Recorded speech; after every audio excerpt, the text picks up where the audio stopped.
Friends, welcome welcome back I should say. In fact काल आपला काही ऑडिओ प्रॉब्लेम झाला होता. तो नंतर रिझॉल्व झालाच होता, but till then nobody none of you was online. So better idea was to just have a recording for this session, right? So let us move on directly to this recording session. So just 6 doubt question काल मी तुम्हाला विचारलं होतं. Doubt questions तुम्हाला live चॅटमधून तुमच्याकडनं घेतलेले आहेत and accordingly let us discuss. So the first doubt here it is identify the incorrect statement. Now Niku, हा तुझा डाऊट होता that you said that vertebral formula, this is the incorrect statement. I don't find anything incorrect or anything wrong in this statement. I hope you know that total number of vertebrae ring like structure we said 33, and the total also given is fine. Now you, if you expect 7 here, then number will be 35, but the reference from NCERT is regarding 33 and not 35, so we have to take this sacrum as a 5, right? Now there is the concept of the fusion, right? There is the concept of the fusion of 7 vertebrae, but the total overall number given is 33. So in that context we have to take this 5. Remember this very well. व्यवस्थित properly लक्षात घ्या, समजून घ्या. 35ची concept असेल तर मग तिथे आपण इथे 7 घेऊ शकतो, पण जर कन्सेप्ट आपल्या NCERT मध्ये दिलेल्यासारखी 33ची असेल then in that case we have to take this sacrum as a 5. Got it? Now 7, 12, 5, 5, 4. This is cervical, thoracic, lumbar, sacral and coccygeal. So this total goes to 33, which is fine with NCERT. That is why in this last statement there is nothing wrong.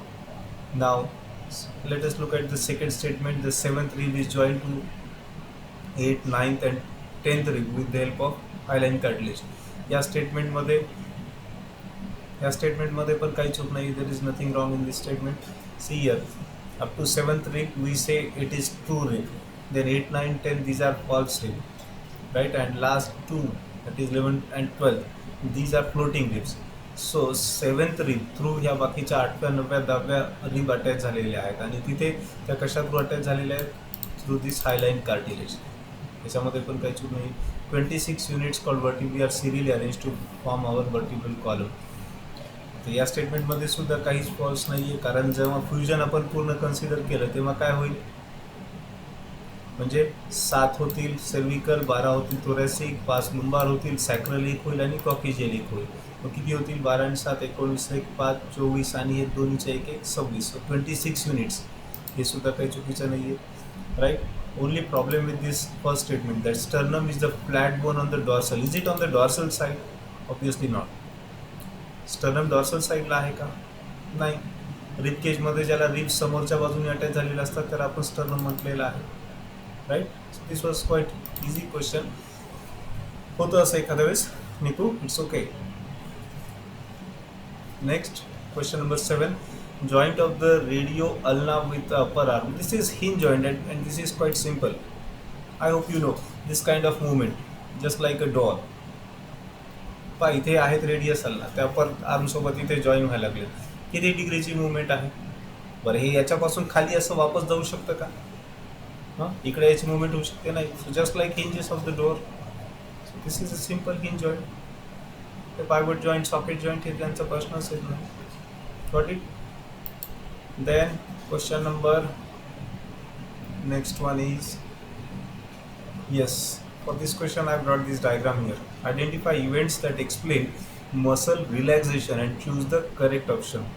Now what is shown here in this diagram, it is about the contraction. आता इथे जी diagram दिलेली आहे इथे contraction दाखवलेलं आहे.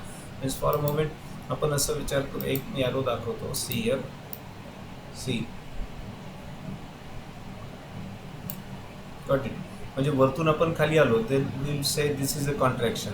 Okay, and if I put this in a reverse manner, what it become? It becomes relaxation. ठीक आहे. Now you can see here what is happening here. So this dark black line, right?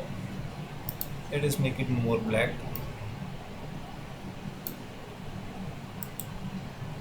just a moment.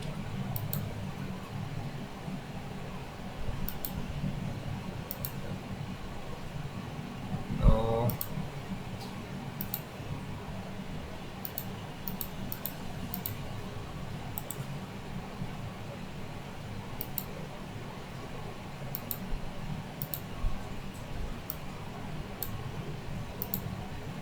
See here.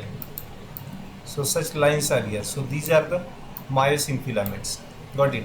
And these lines, one second. Now these thin lines, they represent actin. Got it? आता या ज्या छोट्या पतल्या दिसत आहेत all these R ॲक्टिन आणि ह्या ज्या दिसल्या सेंटरला ज्या दाखवल्या त्या आहेत मायोसिन थिक फिलामेंट्स. राईट. तर आता इथं जेव्हा आपण वरतून खाली येतो तेव्हा कॉन्ट्रॅक्शन आहे. आता आपल्याला उत्तर कशाबद्दल विचारलेलं आहे? It is regarding the muscle relaxation. तर आपल्याला इथं कॉन्ट्रॅक्शनपासून वरच्या दिशेने जावं लागेल.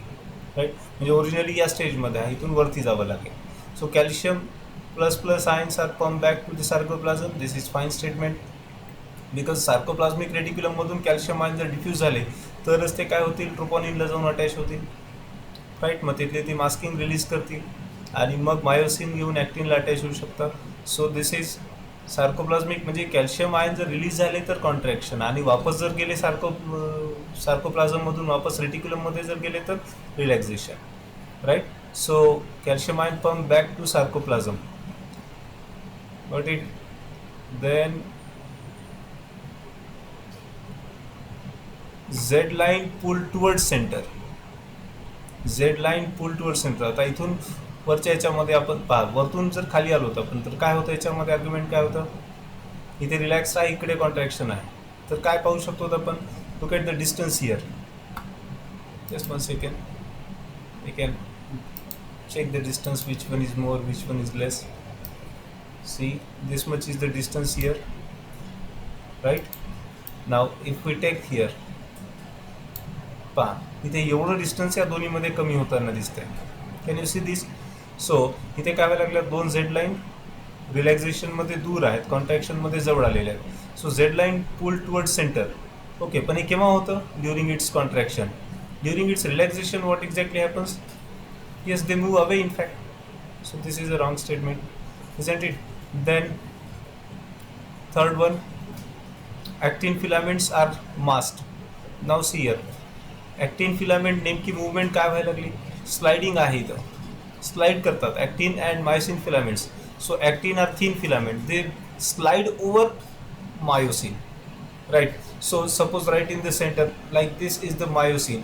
नाव myosin doesn't move at all. What it moves? आता सुरुवातीला असं पार्शलमध्ये सपोज ही ॲक्टिन फिलामेंट आहे तर ॲक्टिन फिलामेंट त्याच्यावर स्लाइड व्हायला लागली. इकडून एक आणि इकडून एक अशी दोन्हीकडनं काय व्हायला लागले? ॲक्टिन फिलामेंटची स्लायडिंग व्हायला लागली. सो इथे ऑप्शनमध्ये काय दिलेलं? ॲक्टिन फिलामेंट्स आर मास्क. ठीक आहे. म्हणजे ॲक्टिन फिलामेंट मास्क व्हायला लागल्यात. पण हे केव्हा मास्किंग होते? येस, ॲक्टिन फिलामेंट्स कुठे मास्क व्हायला लागल्यात? त्या याच्यामध्ये त्यांच्या कॉन्ट्रॅक्शनच्या याच्यामध्ये. आणि नंतर सुद्धा कशा आहे त्यांची मास्किंग कंटिन्यू राहते पूर्ण. पहा, इवन ॲट रिलॅक्स स्टेट इथे मास्किंगच आहे त्यांची.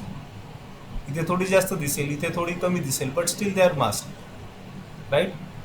Then H zone become completely visible.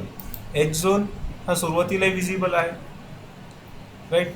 इथे पण विजिबल राहतो. Then distance between 2 Z line reduced. Now again आता या स्टेटमेंटमध्ये सुद्धा परत एकदा पाहू शकता तुम्ही, 2 Z लाईनमधलं डिस्टन्स कमी होतं आहे का? नाही. इथे रिलॅक्स स्टेटमध्ये जर पाहिलं रिलॅक्झेशन होत असताना 2 कशामधलं डिस्टन्स विचारलेलं आहे? Z लाईनमधलं. सो जस्ट आता आपण जे कम्पेअर केलं ते distance. So distance between 2 Z line, distance between 2 Z line, Z line मधलं अंतर कमी होतंय का? नाही, ते तर उलटं वाढतंय. सेंटी 2 Z लाईन एकमेकापासून दूर जाणार. But it here you can see on this side. इथे तुम्ही ते पाहू शकता. Right. See here and look at this portion. Right. म्हणजे इथे ह्या Z लाईनच्या खाली Z लाईन एक्झॅक्टली आहे. तर इथे थोडंसं सोपं जाईल या साईडपेक्षा या साईडला समजून घेण्यासाठी. राईट. तर इथे 2 Z लाईनमधलं डिस्टन्स इथे काय झालेलं आहे? इन्क्रीज झालेलं आहे. Right. Exact basically distance between Z line reduced म्हणणं म्हणजे हे चौथं जे स्टेटमेंट दिलेलं आहे ते आणि Z line pull toward centre हे दोन्ही स्टेटमेंट खरं तर एकाच गोष्टीला एक्सप्लेन करतात. So except this 2 and 5 everything is fine. So it is 1, 3 and 4. But ही जी कन्सेप्ट आहे स्लायडिंग फिलामेंट थेरीची वगैरे तुम्हाला चांगली क्लिअर असणं आवश्यक आहे किंवा exact mechanism of muscle contraction relaxation. त्यानंतर आता शेवटीचे 1-2 क्वेश्चन आहेत. Yes, it is 46. Which of the following movement does not use the contractile property of the muscle. ठीक आहे, मसलची कोणती इथे दिलेल्या 4 मुवमेंटपैकी कुठलं नाही आहे म्हटलेलं कशासाठी regarding contractile property of the muscle म्हणजे मसलच्या कॉन्ट्रॅक्शनमुळे न होणारी कोणती मुवमेंट आहे. आन्सर अगदी सिम्पल होतं. This is a ciliary movement. Fallopian ट्यूबमध्ये जो उभा त्याची जी मुवमेंट होते अप टू दॅट अँक्युलरी इथनिक जंक्शन जिथं ते फर्टिलायझेशनसाठी येऊन थांबत असतो. सो फॅलोपियन ट्यूबमध्ये आतल्या बाजूला सिलिया आहे. So this cilia propel that ova. तर इथे मसलचा काहीच संबंध नाही. So this was quite easy. बाकी मग ते food intestine peristaltic movement, alternate way of contraction relaxation, chewing the food, walking and running, all these ABC, these 3 movements, they are related with the muscle contraction and relaxation. So not is important here, right? Then move to next. Yes, the articulation of the lower limb with the axial skeleton is done by. ठीक आहे, lower limbs बद्दल म्हटलेलं आहे म्हणजे आपल्या पायांबद्दल, legs बद्दल आहे. ॲक्झियल skeleton आता कुठपर्यंत आलेलं आहे? अप टू दॅट वर्टिब्राला जोडलेला. आता पुढचं काय आहे? पेल्विक गर्डल आहे. So pelvic girdle is the answer. Pelvic गर्डलला जोडलेले. पेक्टोरल गर्डल म्हणजे शोल्डरचं झालं, राईट? इझी क्वेश्चन होता. And locomotion requires a coordinated activity of. आता लोकोमोशनसाठी कोणत्या कोणत्या सिस्टीमची ॲक्टिव्हिटी लागते? Except hormonal system everything is fine in this statement. Hormonal सिस्टीमचीच गरज नाही पडत कारण ते लोकोमोशनसाठी एकांना एक ग्रोथ किंवा इतर बॉडीमधल्या ज्या ॲक्टिव्हिटीज आहेत त्यांच्यासाठी हार्मोनल सिस्टीम लागते. न्यूरल, मस्क्युलर आणि स्केलेटल या तिन्ही सिस्टीमची आवश्यकता लागते. Not only first. So this first is the wrong thing here. So it is 2, 3 and 4. Got it? So question number 59, this is the fine. Got it? So here we come to end. इथे संपता येत आहे सगळं. तर आता या ठिकाणी हा जो कालचा आपला सेशन होता तो इथे कंप्लीट करतोय आपण. This was quite easy, right? And what else? लगेच आता आपण 9 वाजता भेटणार आहोत आजच्या न्यूरल कोऑर्डिनेशनच्या याच्यामध्ये. थोड्या वेळात लगेच आन्सर की पोस्ट होईल. It is getting late in posting the answer key as well. So let us finish this session. Thank you.